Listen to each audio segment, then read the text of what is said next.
I don't want to say you're in the belly of the beast, but you're here in Toledo, which I will say has been a Democratic stronghold. So as I talk about that and kind of set the stage for the fact that you've got a Democrat mayor, you've got 3 Democratic county commissioners, the entirety of city council here in Toledo is Democrat. I can't tell you the last time. It's been a while since there's been a Republican. As you look to take the top job in the state of Ohio, how do you face that? Is that a challenge for you? Do you see it as a challenge on getting through to voters where those cities might be represented for a long time from another party that doesn't go much to the middle? You know what, Jeff, I actually see it as an opportunity. I'm looking to lead all Ohioans, regardless of their race, their gender, or their political party for that matter. I said this last night, and I'm going to say it again over the course of the events that we have left. Any Democrat in this state who cares about economic excellence and educational excellence, anybody who cares about putting more money in their kids' bank accounts and investment accounts and allowing their kids to live the same American dream that I did, is frankly on the same team as us. That's the goals we're shooting for. So are we going to agree on everything? Of course not. And we love our diversity of thought in Ohio. It's a beautiful thing, and it's part of what makes us ourselves. But I am looking to lead the entire state, not just one party. And I see an opportunity to unite this state around certain common goals, like standing for the educational achievement of our kids and pushing that higher, like actually bringing economic development to the state that lifts up all Ohioans, not just members of one party or another. Let me touch on education. You are a fan of school choice. I am. And vouchers. And I want you to take from the aspect of a suburban superintendent who says, I can't get levies passed right now in my district.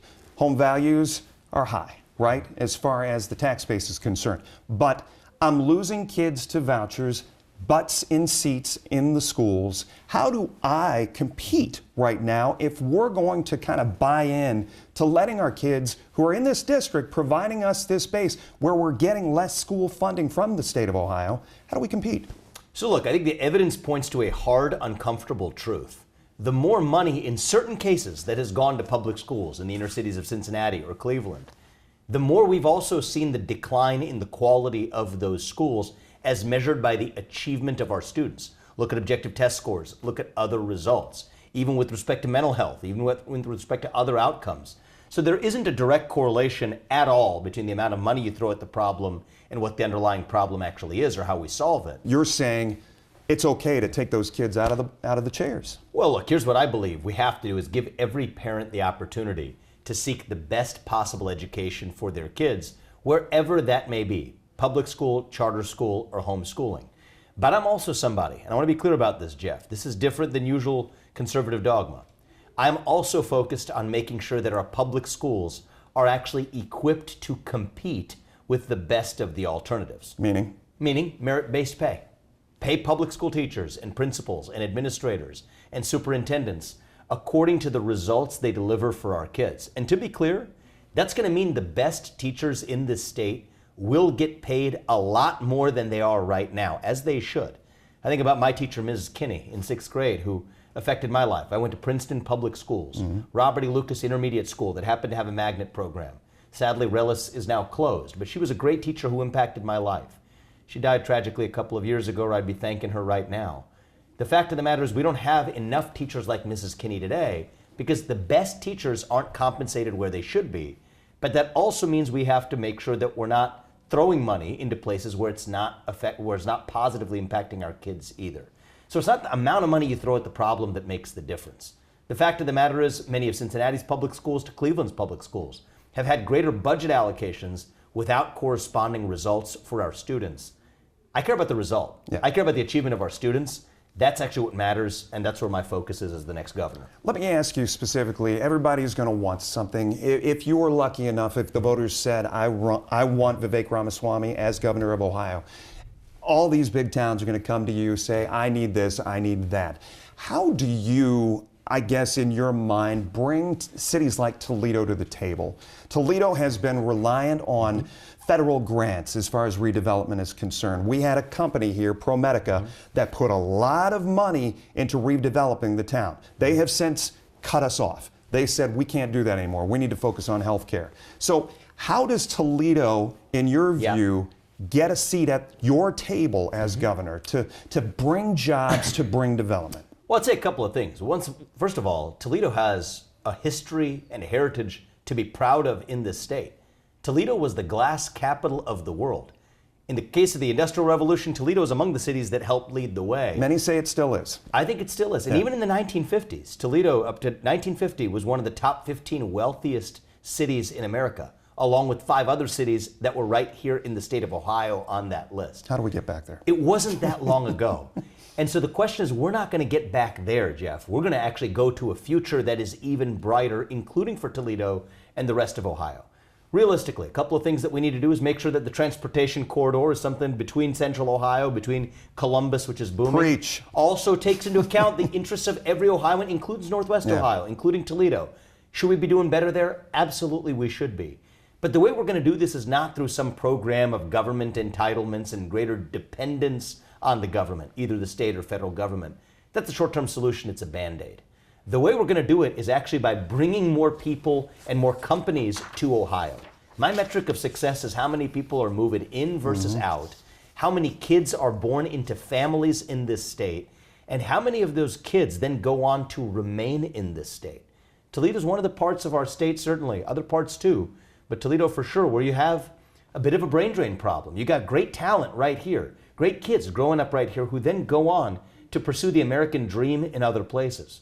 To me, that's a failure if we're not keeping the best of our talents and our education system right here at home in our state. But is it the responsibility of the city leaders to make all these things happen and not be reliant on you, on the state in that sense? Because there's progress around us. There's just not a lot here. To the contrary, the answer to your question is that buck stops with me as the next governor. It is up to me to not just lift up Central Ohio, not just Columbus. It's great that Columbus is booming, and I'm proud of that and happy about it. But I'm the leader of Ohio when I'm elected, not just one part of Ohio. And so to me, I think the standard I should be held to is if we're not seeing a level of economic development that lifts up all parts of this state, then that means that I will have failed to do my job well as a governor. And the truth of the matter is I'm confident we are going to do a great job because these are easily solved problems. I mean, think about the red tape in our state to start a new natural gas pipeline. That's one of the impediments to new manufacturing, to new AI data centers. That takes about 18 to 36 months right now. That should be 6 months or less. It takes 6 years to get approval for a new power plant. It used to be a matter of months, just in an era past. By the way, the very era where Ohio had 6 of the top 15 wealthiest cities in America. Let me ask you. So these are man-made problems, and I just want to put a fine point of emphasis on this. As governor, I believe these problems are solvable. That's not theoretical. We see other states already doing it well. So do I believe that that's my responsibility as a governor? You're darn right I do. I take that seriously. It's not just that it's the fault of the individual city leaders. Do they have to step up? Of course they do. We're going to do that as partners.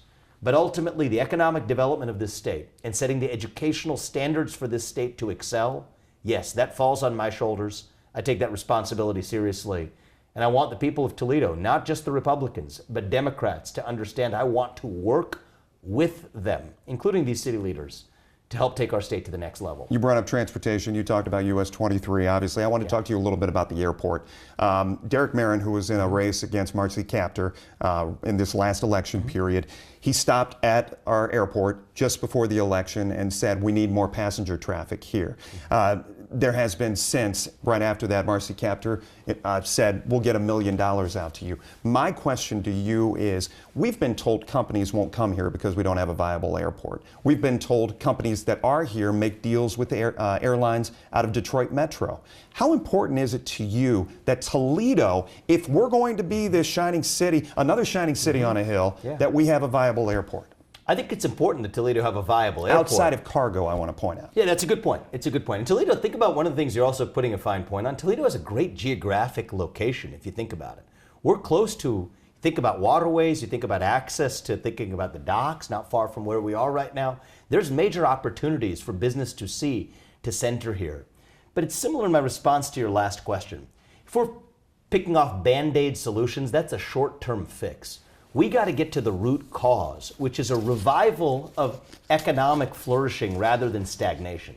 You go back 70 years to the 1950s when Toledo was still the glass capital of the world. You go back to that Industrial Revolution and the turn of the last century. It wasn't a Band-Aid solution to say, how do we get more cars or more one mode of vehicle of transportation here and meet that metric? It was an economic boom that caused every mode of transportation to need to exist right here, which is in a great geographic spot organically. If you think about 60% of North America's population right now, Jeff, is within a single day's drive of where you and I are sitting right now. That is an opportunity at the heart of the greatest nation known to mankind. And part of the job of a good governor, this is really important, is we get often, correctly, bogged down on particular policy debates, and policy is half the job. But the other half of the job of an effective governor is actually to market this state to the rest of the country. Think about that opportunity when you think about the next generation of AI data centers. Think about the natural resources right underneath our ground in this state. Think about the access to the same Erie Canal to New York City and in the southern part of the state, the Ohio River to the Mississippi. A job of a good governor should be to sell those attributes to the rest of the country, to draw families to come here, to draw businesses to come here. Makes sense. And that too is something that I take seriously. And in this particular case, I believe is going to take a new generation of leadership in our state to actually bring our state to the modern era. I know we were promised 15 minutes. I'll get us moving here. We're good. I wanted to ask you a few more things. What does this scenario mean to you? The possibility Vivek Ramaswamy against Sherrod Brown? I think that whoever the Democrats put up, it doesn't much matter because I'm not running against anybody. I'm running for our own vision of this state. A vision that frankly includes a movement that includes, yes, constitutional conservatives like me, but also other kinds of Republicans and independents and libertarians and orphaned Reagan Democrats and other orphaned Democrats. And anybody else who finds themselves politically homeless in the country and in the state right now, we have a place for you in this movement, and we will have a seat for you at the table. They actually had a guy in Cleveland at our next event who's told me that he's voted for Sherrod Brown all his life for U.S. Senate. He's coming over to vote for me this time around. I asked him why. It's because of our focus on actually doing something about the educational achievement crisis in our country and in our state. So this campaign goes beyond just traditional partisan boundaries. This is about bringing the American dream back home to Ohio, not just through flowery language, but through substance. And I'll tell you this, Jeff, is over the course of this year, even in the coming months, we're going to lay out some bold policies which would make Ohio the first state in the country to actually, and what we'll be laying out, put money directly in the pockets, in the accounts of the sons and daughters of this state by saving that money from other places where it shouldn't be spent, where it's helping nobody. And that's not going to be in Republican pockets alone. It's going to be in Democrat pockets equally. Yeah. And so, to me, it doesn't really much matter who we're running against. I'm shooting for winning this election in a unifying landslide that helps take Ohio to the future, where if Silicon Valley was the leading edge of the American economy for the last 10 years, it's going to be the Ohio River Valley for the next 10 years on my watch. I'm going to run through I'm going to do a lightning round with you here at the very end. I'm going to run through a number of topics. I just want the first thing that comes to mind. Algal blooms. Well, I think we need to deal with the water. Lake Erie. Opportunity. US 23. Need to invest in opportunity. Jeep. Well, I'm a fan. Obviously, it's so important, automotive here in our area. Electric vehicles. Look, I'm not against it, but I don't think they should get subsidies from the federal government either. Davis Bessie. Well, what do you think? Nuclear energy. I think that when you think about the future, small modular nuclear reactors have to be an important part of Ohio's energy future. The truth of the matter is nuclear fission is the near term, nuclear fusion is the long term. And nuclear energy, I believe, is an important part of this state's future, and I am all in for it. At the same time, we got to build on the foundation of what we have underneath our ground, including natural gas, including oil, including coal as well. Just which a is few something more. we shouldn't abandon. Dave Yost. Good guy, and I wish him well. Donald Trump. Great leader for the country. I think he is the greatest president of our 21st century, and I think we need a leader here at home who's going to revive our conviction in Ohio, just as he's doing so for America. Two parts. Doge. Excellent efficiency effort at the federal level. The way we're going to do it in Ohio is applied to Ohio's circumstances. So what I think about here is not just what are we getting rid of, but what are we actually creating? And the thing we're creating in Ohio is a revival of the American dream itself.